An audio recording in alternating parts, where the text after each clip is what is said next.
Salut, tout le monde! Boa tarde, boa noite, bom dia, não sei o horário que vocês estão assistindo esse conteúdo. Nós estamos aqui com Café com Batom e essa parte em relação ao direito penal.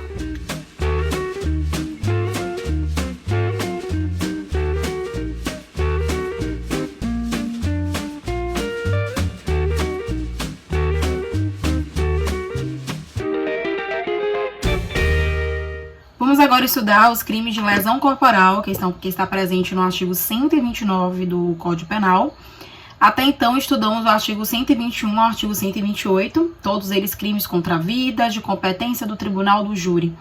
Agora vamos passar a estudar os crimes de competência das varas comuns criminais. Artigo 129. Ofender a integridade corporal ou a saúde de outrem. Pena, detenção de 3 meses a 1 ano. O artigo 129 caput, ele trata-se da violência leve, de lesão corporal de natureza leve. Em relação a esse tópico, eu vou trazer à baila a fundamentação teórica de Hungria. O que é que Hungria, então, afirma?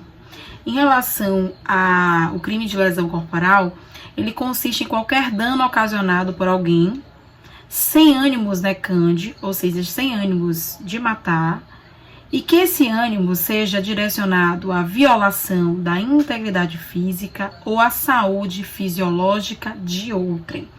Então, valendo frisar, é uma pessoa que comete um crime contra a integridade física de outra pessoa, mas essa pessoa não tem o dolo, não tem a intenção de matar. Do artigo 129, temos a violência contra a outrem. E quem seria esse outrem? Outrem é nada mais, nada menos que outro ser humano. Não existe lesão corporal contra animal, não existe lesão corporal contra empresa, não existe lesão corporal contra meio ambiente, não existe lesão corporal contra algo inanimado, algo que não existe, algo que não está vivo. A lesão corporal é contra o sujeito passivo, ele tem que ser um outro ser humano, um ser humano vivo. Uma pessoa que, por exemplo, ele cometesse um crime contra um cadáver, ele poderia estar cometendo o crime de vilipêndio de cadáver, destruição de cadáver, do artigo 211 e do artigo 212 correspondente. Então, a gente está falando de lesão corporal de um ser vivo. Então, nesse caso, vale frisar que é o outro em uma outra pessoa e viva. Se for danificar um ambiente, um patrimônio, a gente estaria respondendo pelo artigo 163, que é o crime de dano. Então, vale frisar novamente. O artigo 129, ele está tratando como sujeito passivo uma pessoa. Mas se a vida for ainda intrauterina, como já estudamos em relação aos crimes de aborto, cabe o artigo 129, cabe a aplicação desse artigo se a violência, a integridade de uma vida intrauterina. Em relação ao artigo 129, meus caros, o que nós temos que levar em consideração é que aqui nós estamos estudando vida extrauterina, depois que saiu do útero. Então você só comete crime de lesão corporal contra uma pessoa, você só realiza essa conduta quando uma pessoa que já nasceu. Então, bem jurídico tutelado do crime do artigo 129 do Código Penal é a vida a partir do nascimento e até a morte. Então, é esse lapso temporal que nós protegemos com o crime.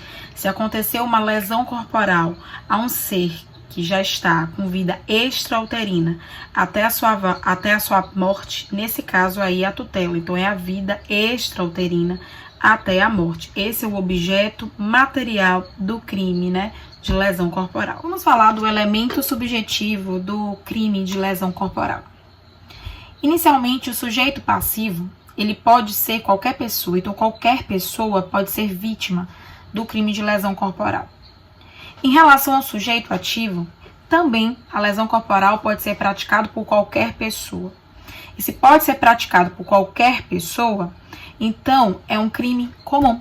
É um crime comum. Qualquer pessoa, não existe especificidade para a prática do crime de lesão corporal. Agora, em relação ao concurso de crimes, ele é um crime unissubjetivo ou ele é um crime plurissubjetivo? Ele é um crime unissubjetivo, porque ele tanto pode ser praticado por uma pessoa como ele pode ser praticado por 2 ou mais pessoas. Vale a pena, para aqueles que não sabem, dar uma revisada no que seria crimes unissubjetivos e crimes plurissubjetivos. O animus necandi é o ânimos de matar alguém. O animus laedandi, eu vou deixar bem bonitinho aqui, vai aparecer.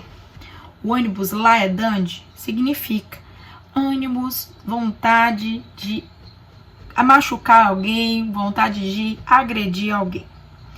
Mas também temos o sinônimo latino em relação à lesão, que é o animus vulnerandi. Vai aparecer aqui, vulnerandi, que também é o animus de lesionar. Para que você, a gente já aprendeu que é o animus necandi, que é o animus de matar alguém. Agora vimos as 2 modalidades de animus de lesionar alguém. O crime de lesão corporal, ele se divide em 6 modalidades. A primeira modalidade, que é a que já foi estudado, é a lesão corporal de natureza leve, que é o artigo 129, caput. O segundo é a lesão corporal de natureza grave, que está no artigo 129, parágrafo 1º. A terceira modalidade é a lesão corporal gravíssima, que está no artigo 129, parágrafo 2º. A quarta modalidade é a lesão corporal seguida de morte, que é o artigo 129, parágrafo 3º. A lesão corporal culposa está no artigo 129, parágrafo 6º, e a lesão corporal decorrente de violência doméstica está no artigo 129, parágrafo 9º. Em relação à lesão corporal de natureza grave, ela está no parágrafo 1º do artigo 129, que diz o seguinte: parágrafo 1º. Se resulta incapacidade para ocupações habituais por mais de 30 dias. Ou seja, se uma pessoa foi lesionada por outra e essa pessoa, a vítima, o sujeito passivo, ficou mais de 30 dias sem conseguir realizar suas atividades normais, nesse caso, a pessoa responderá por lesão corporal de natureza grave. Se a pessoa ficou com perigo de vida por causa dessa lesão, também a pessoa, o algoz, o sujeito ativo, responderá pela lesão corporal de natureza grave. Mas também, se ela ficou com debilidade permanente de membro, sentido ou função, também a pessoa vai responder pelo artigo 129. Em relação ao perigo de vida, o que a gente tem que entender uma coisa. O que seria perigo de vida? Seriam feridas penetrantes no abdômen, esse conhecimento, claro, trazido no estudo da medicina legal. Estados de choque, queimaduras generalizadas, fraturas de crânio e da coluna vertebral, por exemplo, são exemplos de perigo de vida. Em relação à debilidade permanente de membro, sentido ou função. A debilidade é a perda de força, o enfraquecimento resultante de um dano anatômico ou funcional. Inclui-se ainda nesta categoria a perda de 1 ou 2 dedos, por exemplo. Os membros, braços e pernas, eles são apêndices do corpo, podendo ficar debilitados permanentemente por causa de umas lesões. Então, se isso acontecer, é a debilidade permanente de membro, sentido ou função. As funções passíveis de debilitação são as atividades de órgãos ou aparelhos do corpo humano. Por exemplo, por causa de uma lesão, houve uma debilidade permanente no rim, nos olhos, nos ouvidos, que apesar de reduzidas, elas não ficam totalmente inutilizadas, mas há uma debilidade permanente. Em relação ao inciso 4, que fala sobre a aceleração do parto, a gente tem que entender uma coisa. Se por causa de uma lesão corporal de natureza grave, a gestante vem a parir, mas ela vem a parir um feto com vida, um bebê com vida, nesse caso, essa lesão corporal ela não foi o motivo de aborto. Ele acelerou o parto, porque se a gestante viesse a abortar, essa pessoa responderia por quê? Por aborto sem o consentimento da gestante, que a gente já viu nos crimes contra a vida.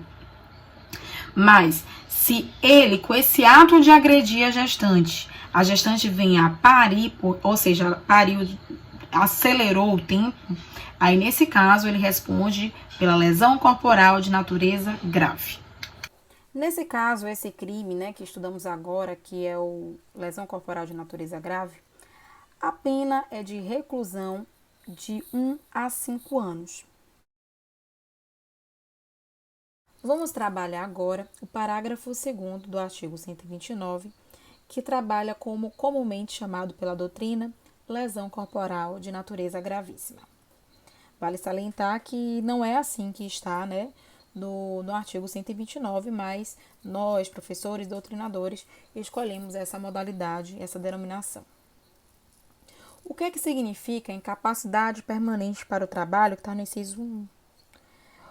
A gente tem que entender o seguinte: quando a gente fala incapacidade, é a impossibilidade de caráter duradouro para o trabalho.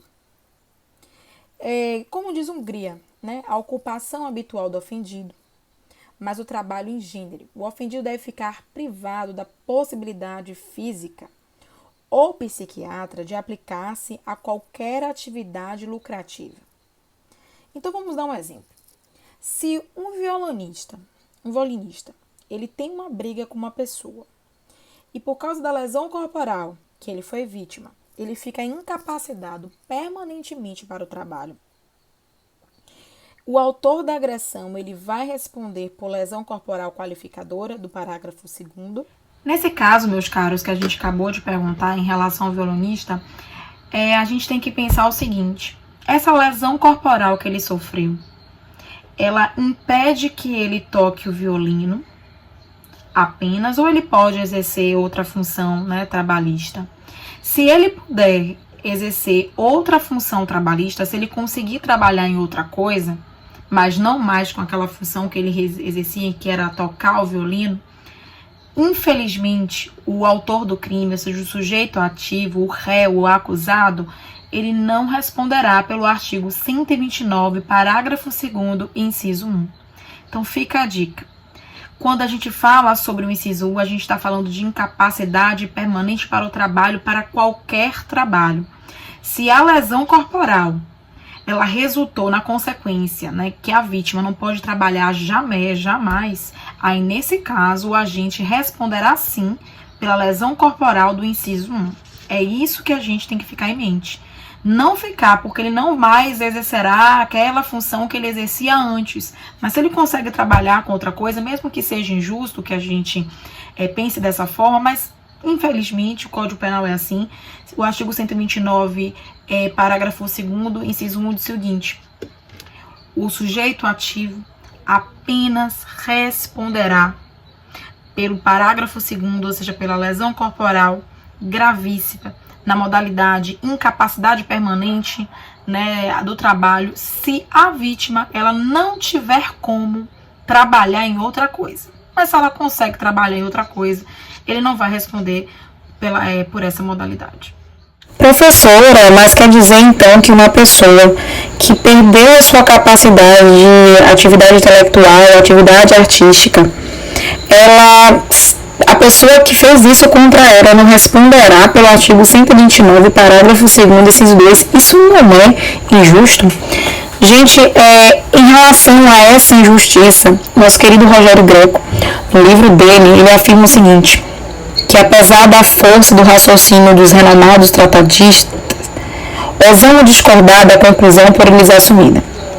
Isso porque quando a lei penal menciona incapacidade para o trabalho, se fizermos uma interpretação muito elástica do inciso em questão, basicamente ninguém responderá por essa modalidade de lesão corporal qualificada.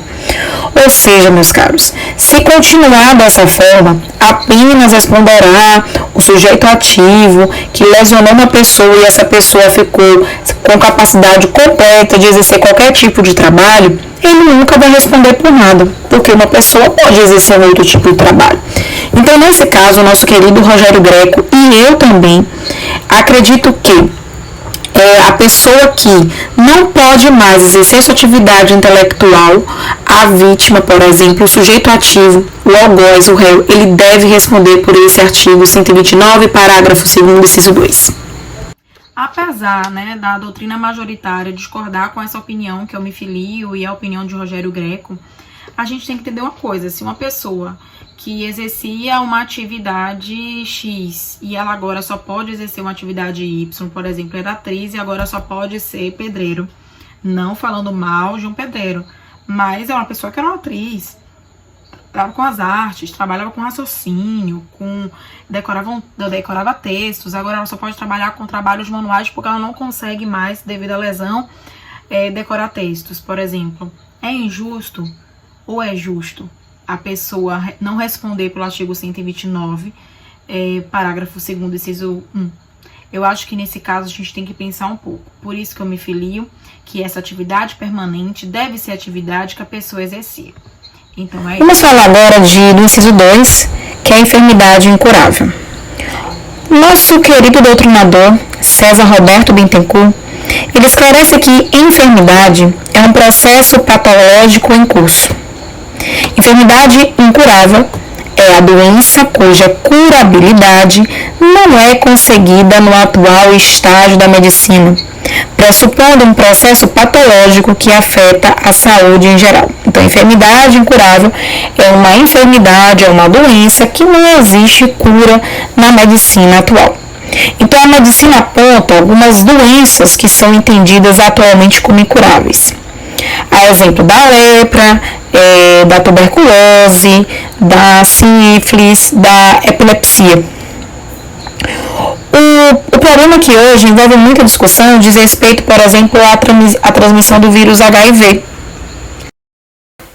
Imagine-se a hipótese em que o agente quer efetivamente transmitir o vírus HIV à vítima. Nela aplique uma injeção contendo sangue contaminado. Pergunta-se: qual seria o delito imputado ao agente, uma vez que, embora contaminada, a vítima ainda se encontra viva? Poderíamos raciocinar em termos de lesão corporal qualificada pela enfermidade incurável? Nós estamos falando aqui na contaminação intencional do vírus do HIV, né? Então, nesse caso aqui, existem inúmeras discussões. Existem alguns doutrinadores que acreditam que quem passa intencionalmente o vírus, né, do HIV, ele deve responder pelo artigo 121, parágrafo 2º, né, do Código Penal, ou seja, deve responder pela modalidade tentada, né, do crime de homicídio, porque ele sabe que está passando uma doença incurável e que em muitos casos leva assim a óbito. Só que esse entendimento ele deveria ser atualizado, né, porque antes dos tratamentos atuais, a pessoa que estava com AIDS, a pessoa que tinha o vírus, que era soropositiva, normalmente a pessoa, quando descobria, ela vinha a óbito muito rapidamente. Hoje ele é considerado uma doença crônica e a pessoa consegue sobreviver, apesar de todos os males que, né, advêm com essa nova vida e com todos os medicamentos que tomam, que são fortíssimos, a pessoa consegue sobreviver sendo soropositiva. Então, ela vai responder, se ela não responde mais pelo homicídio qualificado como em outrora, ela responde pelo que atualmente? A jurisprudência, inclusive o STF, ele passou a afirmar que a pessoa que passasse o HIV para outra pessoa intencionalmente responderia pelo artigo 130 do Código Penal, que nós vamos estudar mais à frente, né, que são crimes em relação à periclitação da vida e da saúde. O que fala o artigo 130? O artigo 130 afirma o seguinte: expor alguém por meio de relações sexuais ou qualquer ato libidinoso a contágio, pena detenção de 3 meses a 1 ano ou multa. Ou seja, ele diz que uma pessoa que tem o HIV e que ele expõe essa pessoa a risco por meio de relações sexuais, deverá responder pelo artigo 130. Já existe outros entendimentos, que é o caso, por exemplo, que aconteceu no Distrito Federal em 2016, onde o companheiro, querendo evitar e querendo obrigar sua companheira a continuar com ele, teve relações com ela de forma, né, desprecavida, sem a utilização de camisinha, e passou para ela o vírus do HIV. Ele tinha intenção. Então, nesse caso, ele respondeu e pelo artigo 129, parágrafo 2º, inciso 2. Então, na verdade, existem entendimentos que responderá pelo artigo 130, outros entendimentos que responderá pela tentativa do crime de homicídio, e tem outros entendimentos que responderá pelo crime, né, do artigo 129, parágrafo 2º, inciso 2. E é o que nós vamos nos filiar? Eu vou me filiar ao entendimento da ministra Laurita Vaz, que ela afirma que a AIDS, né, enquadra-se perfeitamente no conceito de doença incurável, que está prevista no artigo 129, parágrafo 2º, inciso 2. Então, de todos os entendimentos, apesar de não ser um entendimento majoritário, fez-se, mas a professora aqui, ela se filia a esse entendimento, onde considera-se que uma pessoa que passa a AIDS, que passa o vírus do HIV, propositadamente, ele sabia que estava fazendo para uma outra pessoa, ele vai responder pelo artigo 129, parágrafo 2º, inciso 2. É essa a conclusão. Para recapitular, em relação à enfermidade curável, Rogério Greco, ele afirma que ele acredita que a pessoa, em relação ao HIV, ele deverá responder pelo artigo 121. Apenas aqui para vocês entenderem que existem inúmeros entendimentos, né, em relação a isso. Vamos passar agora ao inciso 3, que é a perda ou inutilização de membro, sentido ou função. Agora trazendo o conceito de Guilherme de Souza Nutti. O que seria a perda? Implica em destruição ou privação de algum membro, exemplo, corte de um braço. O sentido seria aniquilamento dos olhos e a função é o exemplo de ablação da bolsa escrotal, impedindo a função reprodutora. Inutilização quer dizer falta de utilidade, ainda que fisicamente esteja presente o membro ou o órgão humano. Assim, inutilizar o membro seria a perda de movimento da mão ou a impotência para o coito, embora sem a remoção do órgão sexual. Então, comparativamente, a lesão grave que importe em debilidade mais do que o simples enfraquecimento, a qualificadora em exame que a gente está fazendo essa análise, ele exige a perda, isto é, a ablação de qualquer membro, superior ou inferior. Ou seja, a pessoa não teria condições de realizar nenhum ato. Quando a vítima, por exemplo, sofre lesões no braço, tornando-o débil e fraco, mas ainda pode ser utilizado, embora não mais com a força e a capacidade anterior, a hipótese será considerada como debilidade. Ao contrário, se lesões sofridas pela vítima fazem com que seu braço ou até perna, embora fisicamente ainda presa ao seu corpo, não possa mais ser utilizado para qualquer movimento rotineiro, esse caso, nós estamos falando de inutilização. Então, no mesmo sentido, é o raciocínio quanto à perda ou inutilização de sentido ou função. Se, por exemplo, com a lesão sofrida, a vítima passa a ter dificuldade em sua audição, o caso será resolvido como a de debilidade de sentido. Agora, se com as lesões sofridas fica completamente surda, o comportamento se amoldará perfeitamente ao inciso 3, parágrafo 2º do artigo 129 que estamos trabalhando.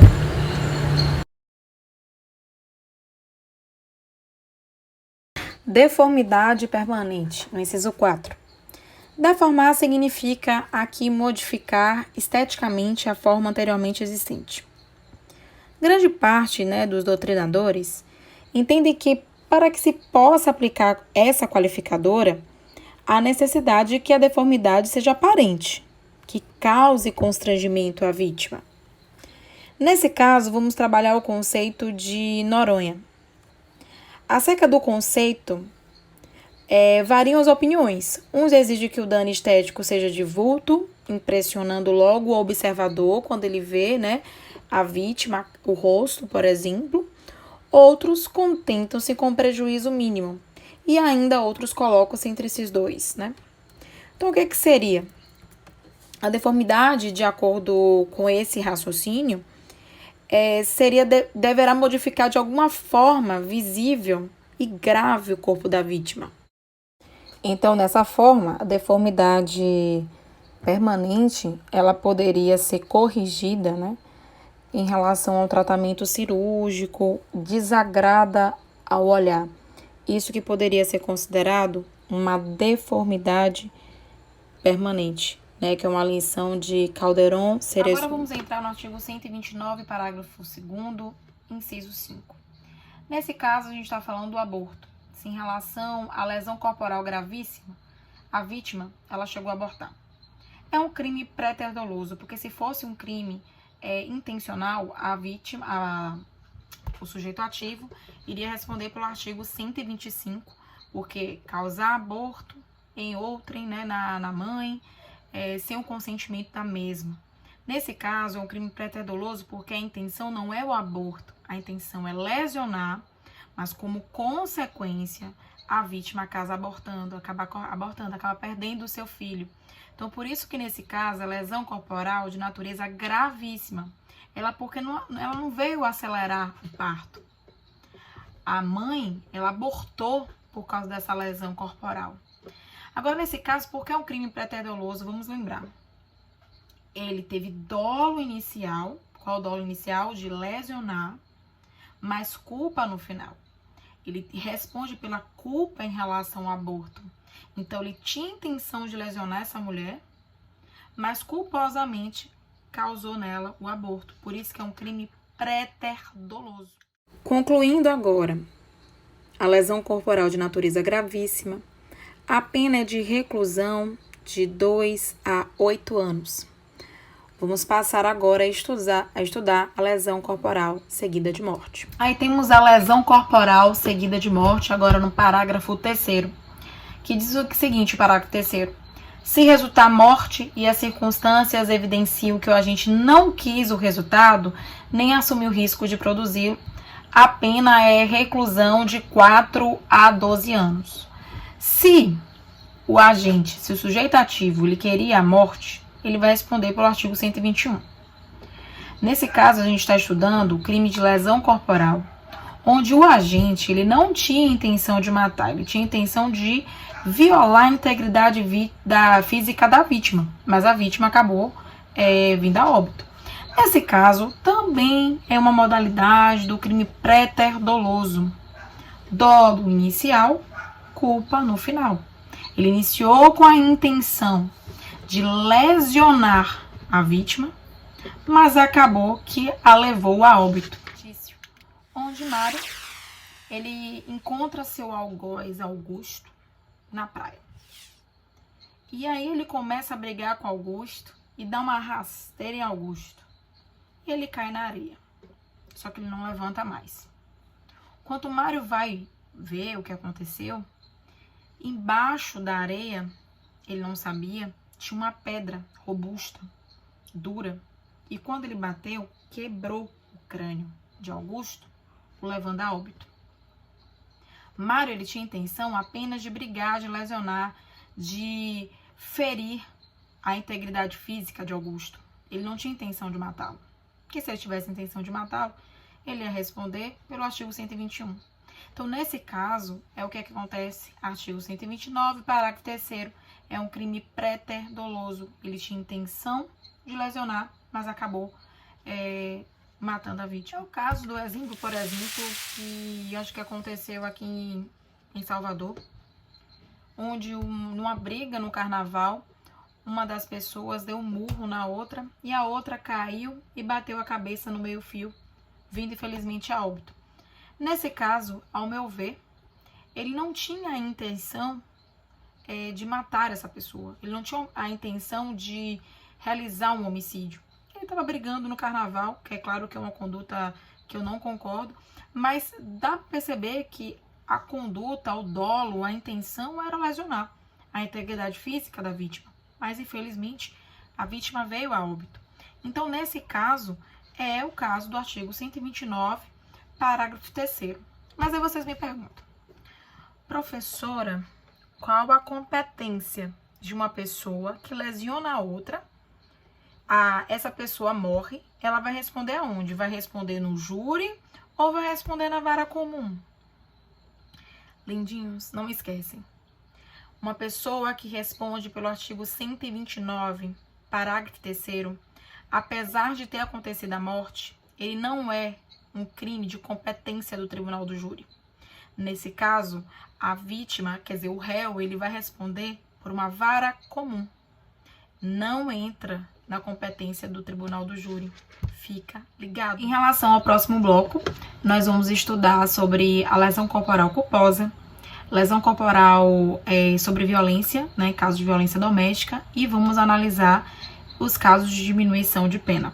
Então, espero vocês, estudem, e qualquer dúvida pode deixar nos comentários, ok? Beijo a todos.